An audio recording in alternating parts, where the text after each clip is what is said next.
سلام. در این ویدیو قصد دارم که به شما نحوه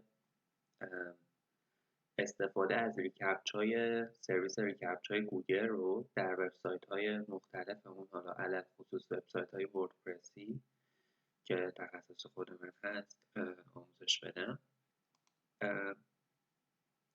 میدونیم که ریکپچا در واقع یک تکنولوژی هست که فکر میکنم توسط گوگل هم اولین بار معرفی شده باشه که با استفاده از تکنولوژی ریکپچا وقتی که یک کاربر به وبسایت ما مراجعه میکنه ما میتونیم متوجه بشیم که اون کاربر ربات هست یا انسان هست، چون که خب توی دنیای امروز خیلی از وبسایت ها مورد هجوم ربات های خیلی زیادی که برنامه‌نویسی شدن قرار میگیرن و مشکلات زیادی براشون پیش میاد. برای مثال حملات دیداس بهشون میشه یا کامنت های تبلیغاتی زیادی توی پست ها قرار میگیره و چنین مشکلاتی. خب که ما میتونیم با استفاده از ریکپچا کاملا تشخیص بدیم که کسی که داریم باهاش مذاکره میکنیم یا کسی که داره به وبسایت ما دسترسی داره و داره با وبسایت ما کار میکنه و داره اینتراکشنی با وبسایت ما انجام میده ربات هستش یا نیستش. ریکپچا ها هم جاهای زیادی دیدید، مثلا فرم که میخواید پر کنید خیلی وقتا یه سری تصاویر میاد، مثلا 9 تا تصویر بهتون نشون میده، میگه که کدوم یکی از اینا داره مثلا اتوبوس رو نشون میده. خب این نوع کپچا برای خیلی از کاربرا هم آزاردهنده شد بعد از یه مدت و گوگل به فکر افتاد که کپچایی تولید کنه که نیاز به اینتراکشن کاربر نداشته باشه برای تایید هویت کاربر به عنوان یک انسان، ولی در عین حال امنیت لازم رو هم تأمین کنه. برای همین کپچای ورژن 3 توسط گوگل معرفی شد که توی کپچای ورژن 3 شما هر جا که این کپچا رو توی صفحات وبتون قرار بدید به صورت اسکریپت نیازی به اینتراکشن کاربر نیستش. یعنی دیگه اون تصاویری که مثلا از شما میپرسید که این اتوبوسه یا اتوبوس نیست و سوالایی که باعث میشد که از شما پرسیده میشد که شما اثبات کنید که ربات نیستید و انسان هستید، توی کپچای ورژن 3 استفاده نمیشه، بلکه به جاش میاد یک دسترسی خواهد داشت کپچای ورژن 3 به کوکی وبسایت شما و به یک سری اطلاعاتی که از بازدید کننده زمانی که برای اولین بار داره یه پیج رو بارگذاری میکنه از بازدید کننده اون اطلاعات رو میگیره. یعنی در واقع بدونه که بازدید کننده خودش بدونه و آگاه باشه کاملا از بازدید کننده اون اطلاعات رو میگیره و اون اطلاعات رو همزمان آنالیز میکنه و تفاوت بازدید کننده رو، یعنی تفاوت اینتراکشن های بازدید کننده رو با اینتراکشن هایی که توسط یک ربات ممکنه انجام بشه رو خیلی راحت متوجه میشه، حالا بر اساس الگوریتم هایی که گوگل طی سالیان سال بهشون رسیده. برای اینکه بتونیم از کپچای گوگل استفاده کنیم، کپچای گوگل یه سرویس رایگان هست، در واقع یک API رایگان هست که گوگل در اختیار شما میذاره. کافیه به این آدرس مراجعه کنید: google.com reCAPTCHA intro version 3. خب من این آدرس رو باز کردم و وارد قسمت ادمین کنسول میشم. مسلمه که باید با یوزر در واقع گوگل جیمیل خودتون یا یوزر گوگلتون به این سرویس لاگین کرده باشید که من از قبل لاگین هستم. الان اینجا من چندین تا وبسایت توی این اکانتم دارم که قبلا براشون کپچا تولید کردم. فرض میکنم که من میخوام یک کپچا برای یک وبسایت جدید یا یک دامنه جدید ایجاد کنم. خب اینجا روی کرییت کلیک میکنم روی این علامت به علاوه و اینجا یه دونه اسم که این اسم میتونه هر چیزی باشه، لازم نیست حتما اسم دامینم باشه، اینجا وارد میکنم. مثلا در فرض هندونه، چون من رو میزم هندونه است، هندونه به ذهنم رسید. بعد میگه که تایپش چی میخوای باشه. گفتم که ریکپچای ورژن 3 نوعی از ریکپچا هست که با آنالیز کوکی کاربر و سایر اطلاعاتی که مرورگر میتونه از کاربر خودش دریافت کنه بدون که از کاربر چیزی بخواد یا پیغامی به کاربر نشون بده، تحلیل میکنه که آیا بازدید کننده ربات هست یا نیست. ولی کپچای ورژن 2 اینطوری نیستش و حتما باید کاربر اینتراکشنی نشون بده که حالا اون اینتراکشن میتونه انواع مختلفی داشته باشه. اگر من ریکپچای ورژن 3 رو انتخاب کنم، بقیه موارد به صورت خیلی ساده هست و من توضیح نمیدم دیگه ورژن 3 رو، چون در نهایت اون اتفاقی که میفته توی فعال کردن ورژن 2 هم اتفاق میفته و من قصد اصلی اینجا اینه که ورژن 2 رو برای شما توضیح بدم. ولی با همین آموزش شما میتونید به راحتی ورژن 3 رو هم فعال کنید اگه ورژن 2 رو به هیچ عنوان نیاز نداشته باشید. زمانی که من ورژن 2 رو انتخاب میکنم میگه که چطور میخوای باشه. مثلا اگه من دارم این کپچا رو برای یه اپلیکیشن موبایل اندرویدی میخوام استفاده کنم، خب مسلما این گزینه رو باید انتخاب کنم. یا اگه میخوام به صورت یه تیک باشه که اگه دیده باشید مثلا توی بعضی از سایت نمایش داده میشه که شما باید تیک بزنید که من ربات نیستم. این میشه اینتراکشن شما که ثابت میکنه شما بازدید کننده واقعی هستید. یا اینکه میتونید به صورت اینویزیبل بذارید. اینویزیبل به این صورتی که هر موقعی که شک کنه میاد به شما یه سری سوال نشون میده و اون سوالا رو شما باید جواب بدید. حالا مشهورترین نوعش همین حالت I am not robot که من اونو ترجیح میدم فعلا. روی همین گزینه قرارش میدم و این تفاوت انجام این مراحل بین ورژن 2 و ورژن 3 هست. یعنی چه من ورژن 2 و چه ورژن 3 رو بخوام برم، باقی مراحلش یکی هست. اینجا فقط تو ورژن 2 شما باید یکی از این سه گزینه رو انتخاب کنید. تو قسمت دامینز باید مثلا اگه من برای وبسایت فرض میگیریم وبسایت توییتر مال ماست و میخوایم که براش کپچا قرار بدیم، اینجا اسم دامنه‌مون رو وارد کنم. اگه دامنه بیشتری دارم کاما میذارم و دامنه بعدیم رو همینطور الی آخر وارد میکنم. بنابراین الان من هم twitter.com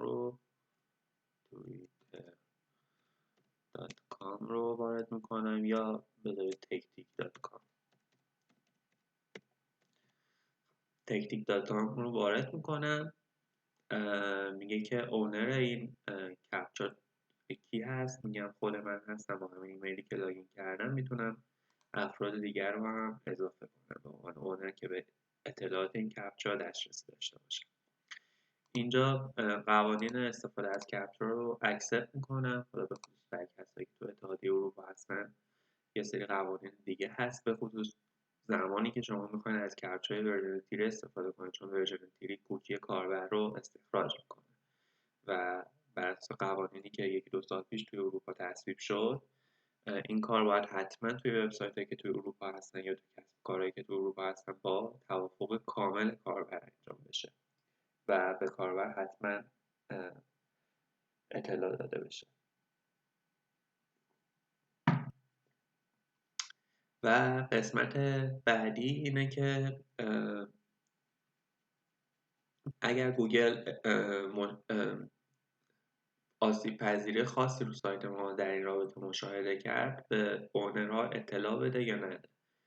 ممکنه شما اونر سایتتون این ایمیلی نباشه که الان میخواید اطلاعات کپچا رو بهش بدید، نخواید این تیک رو بزنید بعد اینو برش دارید که حالا معمولا اونر خودمون هستیم و تیک رو بزنید. پس گفتم این اصلا مهم نیست چی باشه. اینجا شما تنها تفاوتش اینه که اگه کپچای ورژن 2 رو انتخاب کردین باید نوعش هم مشخص کنید دوباره، ولی کپچای ورژن 3 یک حالت بیشتر نداره. اینجا دامینتون رو تعیین میکنید. میتونید دامینای بیشتری اد کنید به این صورت یا کاما بذارید، فرق نمیکنه. چه شد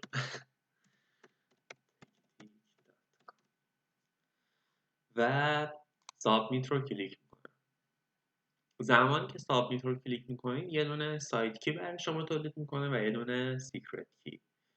سایت کی و سیکرت کی رو شما میتونید به صورتی که حالا توی این دوتا داکیومنت توضیح داده شده توی اون کد جاوا اسکریپتی که خود گوگل بهتون میده توی صفحاتی که نیاز دارید کپچاتون استفاده بشه قرار بدید. برای مثال من میتونم این رو کامل کپی کنم و برم توی وبسایتم قرار بدم و اون قسمتی که نیاز هست که من سایت کی و سیکرت کی داشته باشم رو با اون سایت کی و سیکرت کی که برام تولید شده برای اون دامین خاص جایگزین کنم. کل این داکیومنت حالا مراحل کاملش رو توضیح داده، چه برای ریکپچر ورژن 3 و چه برای می‌بینید که مراحلش رو مرحله به مرحله توضیح داده، چه برای ریکپچر ورژن 2 انواع مختلف چک باکس اینویزیبل یا اندرویدش. خب حالا من میخوام یه روش ساده تر برای کسانی که با وردپرس کار کنن نمایش بدم. از اینجا به بعد نیازی نیست شما سیو یا چیز خاصی کنین. الان دیگه از این به بعد این سایت کیا یا سیکرت کیا شما معتبره و کافیه شما تو وبسایت وردپرسیتون برید. حالا وبسایت وردپرسی که من اینجا دارم میتونم به داشبوردش دسترسی دارم و میتونم به شما نشون بدم وبسایت بیگجو وبسایت خودم هست. من میرم توی قسمت داشبورد وبسایت بیگجو. اگرچه که ما این کپچا رو برای وبسایت بیگجو تولید نکردیم ولی اینجا توی داشبورد وبسایت بیگجو برای مثال اکثر قالب‌های خیلی حرفه‌ای این قابلیت رو به شما میدن که شما بتونید بدون نصب هیچگونه پلاگینی یا بدون تزریق کردن اون مراحل گوگل که بهتون نشون دادم دونه بدون توضیح داده کد جاوا اسکریپت رو کجا پیست کنید اون کپچا رو برای وبسایتتون فعال کنید. برای مثال من از قالب انفولد استفاده میکنم و وقتی که توی این تم آپشنز برم توی قالب انفولد و به قسمت گوگل سرویسز مراجعه کنم اگر درست اومده باشم بله اینجا گوگل ریکپچا رو خود قالب انفولد داره و من کافیه که اون سایت کیه ورژن 2 یا حالا ورژن 3 رو اینجا وارد کنم و بعدش در پایین تغییرات رو ذخیره کنم و این تغییرات برای من ذخیره میشه و دیگه از اون به بعد رو کل وبسایت وردپرس من اگر دامین رو درست داده باشم توی مراحل ایجاد کپچا اون کپچا اعمال میشه و اگر ورژن 3 باشه که خود به خود کاربرا باهاش چک میشن، اگر ورژن 2 باشه کاربرا تیک آی ام نات ربات رو میزنن و چک میشه که انسان هستن یا ربات هستن. اگر شما قالب وردپرستون مثل حالا قالب‌های حرفه‌ای مثل انفولد و جی نیوز و اینجا قالب‌هایی نبود بازم راه زیاد هست که نخواهید اون کدها رو دستی وارد کنید. برای مثال یکی از پلاگین هایی که دارید من وارد اینستال پلاگین هم بشم. خب چه پلاگینی بودش؟ برای مثال یک پلاگین خیلی مشهور اینزرت هدرز اند فوترز که شما میتونید بیاید با استفاده از اینزرت هدرز اند فوترز توی کل هدینگ های وبسایتتون اون کدایی رو که گوگل گفته به راحتی اعمال کنید به جایی که برید تک تک روی تمام صفحات دونه بدونه اعمال کنید که وقتی هم که اینزرت هدرز اند فوترز رو نصب میکنید در واقع توی این قسمت ستینگ اینجا یه گزینه اینزرت هدرز اند فوترز اضافه میشه که میتونید اونجا هر کد که نیاز هست که توی هدر قرار بگیره مثل کد گوگل آنالیتیکس و غیره رو قرار بدید. ولی بازم پلاگین های اختصاصی تر وجود داره برای این کار. مثلا من اینجا اد نیو رو میزنم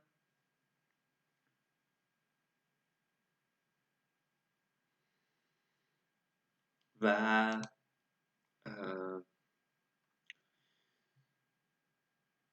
کپچا رو مثلا سرچ میکنم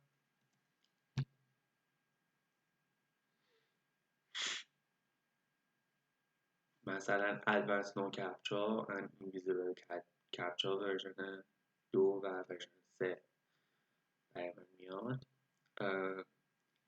سیمپل گوگل ریکپچا هست. میتونید اینجا کاری که میکنید امتیازها رو نگاه کنید، تعداد اکتیو اینستالیشن ها رو نگاه کنید و از این طریق مقایسه کنید ببینید کدومش میتونه مورد بهتری باشه. مثلا من الان اگه همینطور سرسری نگاه کنم 10,000 تا 100,000 تا 200,000 تا 30,000 تا 100,000 تا 80,000 تا این فکر میکنم مورد خوبی باشه، چون 107 تا نظر داره و تعداد ستاره هاش با اینکه تعداد نصباش بالا هست، اکتیو اینستالاش بالا هست خوب بوده و اینکه با ورژن وردپرس من کامپتیبله و آخرین آپدیتش هم خیلی زمان طولانی ازش نمیگذره. من میتونم اینو نصبش کنم، حالا چون من خواستم بلو هاست هست و خیلی سریع نصب میشه، اینو نصب میکنم بهتون نشون میدم. با وجود اینکه خودم از قبل روی انفولد فعال کردم کپچا. اگه من انفولد رو نداشتم میتونستم بیام این افزونه رو خیلی راحت نصب کنم، بعد اکتیویتش کنم و زمانی که اکتیویتش میکنم معمولا تمام این افزونه ها مثل همدیگه کار میکنن. حالا من این افزونه رو خودم تا حالا استفاده نکردم، ولی بریم ببینیم چجوری کار میکنه. میام توی قسمت ستینگش، میبینید که اینجا همون سایت کی و سیکرت کی که گوگل به ما داد رو وارد کرده، یعنی گفته که اون سایت کی و سیکرت کیتون رو به من بدید، بعد انتخاب کنید که نوع کپچاتون چی بوده که ما همون نوعی که تو گوگل انتخاب کردیم رو وارد میکنیم. ورژن تیم میتونید ورژن 3 و ورژن 2 رو هم همزمان استفاده کنید. برای مثال انفولد به شما این اجازه رو میده اگه دیده باشین من هم ورژن 3 استفاده کردم هم ورژن 2. دلیلش هم اینه که بعضی از کاربرا اجازه نمیخوان بدن که اصلا هیچ وبسایتی از کوکیاشون استفاده کنن. این امکان رو توسط یک اپلیکیشن‌های خاصی برای امنیت بیشترشون بستن و در اون گونه موارد سویچ میشه به صورت خودکار روی کپچا ورژن 2، چون دیگه نمیشه از ورژن 3 استفاده کرد. کاپی سایت کی و سیکرت کی که تو گوگل داشتیم رو کپی کنیم و اونجا پیست کنیم و بگیم که روی کدوم یکی از فرم های ما میخوایم این کپچا وجود داشته باشه. مثلا اگه کاربر کامنت بذاره حتما کپچا چک بشه، یا اگه کاربر داره ریست پسورد میکنه کپچا چک بشه، یا چند تا گزینه همزمان. میبینید که پلاگینی هم که انتخاب کردیم واقعا کار کردن باهاش ساده است، با وجود اینکه من تا حالا نمیشناختم این پلاگین رو.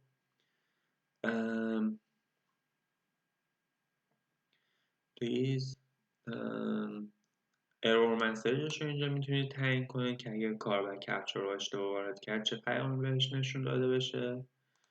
زبان کپچا رو حتی میتونید انتخاب کنید، ببینید فارسی هم داره، بعد فارسی هم تو داره. بعد تمش این که دارک باشه یا لایت باشه، حتما کپچاهای دارک رو دیدید تو بعضی از سایت ها. اندازش چقدری باشه و اینا الان نمیدونم چی هست. چه آی پی های اصلا ازشون کپچا نخواد. میتونید آی پی مثلا خودتون به عنوان صاحب سایت بزنید. بعد اینا هم فعلا نمیدونم چه. در نهایت سیو چنج رو میزنید. اگر که اون دامینی که وارد کرده بودید توی سرویس ریکپچای گوگل و باهاش این سایت کی و سیکرت کی رو تولید کردید، با این دامینی که دارید روش این تنظیمات رو اعمال میکنید یکی باشه، زمانی که سیو چنج رو میزنید حتما به شما پیغام فعال شدن موفقیت آمیز کپچا نمایش داده میشه.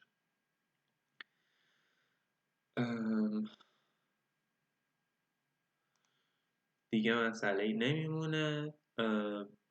بهتون گفتم اگر هم وردپرس استفاده نمی‌کنید، که البته اشتباه می‌کنید که وردپرس استفاده نمی‌کنید، ولی اگه وردپرسی نیستید میتونید این راهنماها رو مطالعه کنید و ببینید که توی وبسایت‌های انواع دیگه چطور میتونید از کپچا استفاده